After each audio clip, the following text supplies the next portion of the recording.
Hello again, and welcome back to our Black Mirror review series. Today, we take a look at Season 2's second episode, White Bear.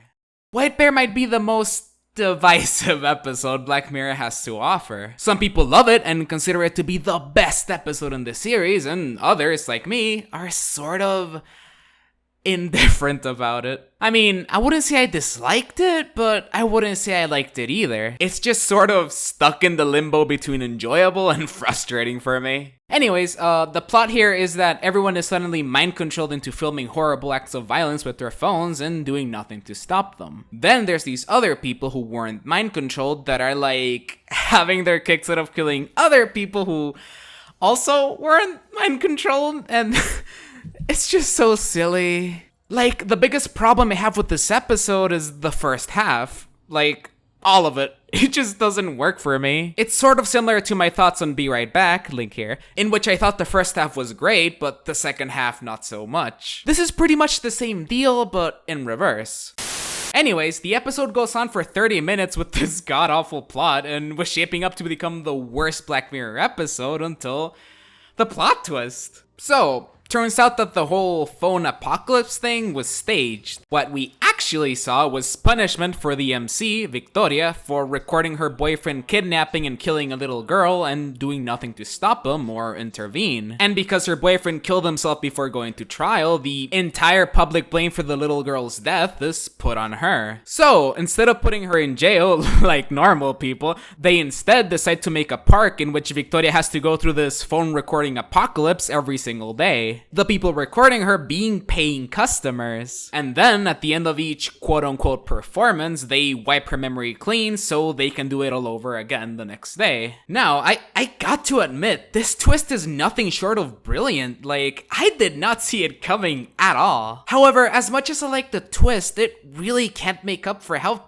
tedious and just plain boring the first half was. And I know the first half is supposed to be this painfully generic zombie type thing, but you're still watching a painfully generic zombie type thing for the first 30 minutes. Like, maybe if I found the whole phone apocalypse thing creepy, it'd work, but I just don't find it creepy at all. I just find it to be kinda silly. Also, there's pretty much zero rewatch value here. Like, I have to watch each episode like 2 or 3 times for these videos, and I usually don't mind because I love this show, but with this one, it was just the biggest chore to watch. Like, out of all these episodes, this is the one that you get the least out of from repeated viewings, because the episode pretty much explains everything there is to know about it in the end, so there's very little left to pick up on. Exceptions being a few little hints and details on what was actually going on in the phone apocalypse part. Details like this mat in which this dude is supposed to fall on so he doesn't hurt himself with the rocky floor, and a slim moment when you can see Jem, who we later learn is an actor, breaking character by laughing for a second. And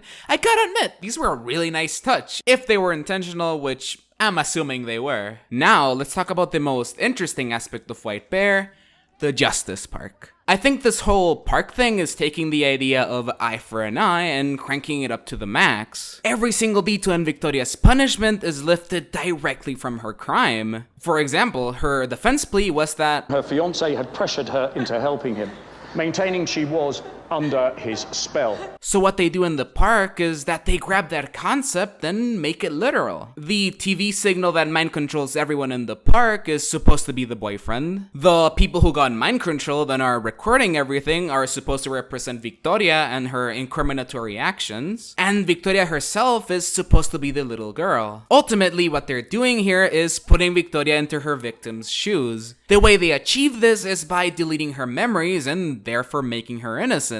Like a child.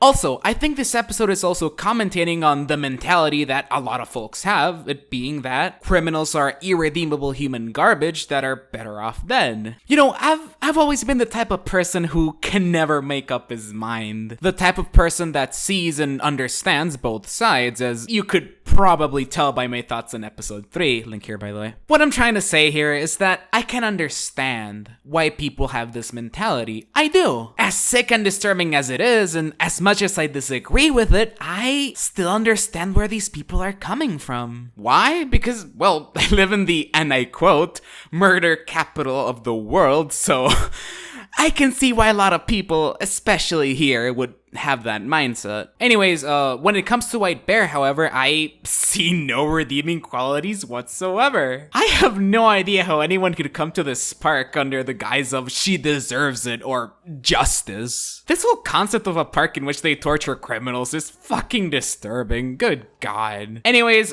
here's a list of reasons why I think this park is super fucked up, and I really hope it never becomes a thing. But I'm pretty sure Charlie Brooker is a time traveler, so maybe it might happen. Who knows? Number 1, erasing her memories. By erasing Victoria's memories, you're pretty much creating a completely new person. Memories make us who we are, so by deleting her memories, she's not herself anymore. They're not punishing Victoria, the depraved woman who filmed a brutal child murder. They're punishing Victoria, the confused woman that has no idea what's going on and is just trying to survive. Also, this park is supposed to be a prison, right? Well, yeah, pretty much. So I thought it'd be interesting if we judged it as one. Prisons are supposed to have 4 major purposes. Retribution, meaning punishment for the crimes committed, which, yeah, you can cross that off the list. Incapacitation, which basically means that they're unable to harm innocent people, which is kinda true. Like, it honestly depends on whether or not you see the park's visitors as being innocent or not, which I don't, cause they're pieces of shit just for being there. To me, they lost their innocence the second they walked into the park. And lastly, and most important of all, rehabilitation, which is the most crucial detail that the park leaves out. Victoria cannot atone for her crimes if she can't even remember them. Like, being told that you did something horrible is not the same as remembering that you did something horrible. Number 2, turning justice into entertainment. I think all the people who come to the park see this as an excuse to be horrible to someone. They're not coming here for justice, they're coming here for entertainment, which makes them no better than the woman they shun. This aspect of the episode is most likely a jab on 2 things. Reality shows like Catching a Predator, which turn serious matters like arresting pedophiles into late night entertainment, and the media and public's reaction to depraved crimes like this one. Like, you gotta keep in mind, this park was created not by the little girl's parents, but by strangers. People who never even met the victim, people whose only involvement in the case was watching it on the news, which reinforces my theory that people are just coming to the park as an excuse to be horrible to someone and to feel better about themselves. And lastly, number 3, the repetition. Victoria has gone through this shit at the minimum 19 times already. Like, I might understand why people were doing this if it was like a one-time deal. But the fact that she has to go through this shit for God knows how many times turns this whole thing into just straight up torture.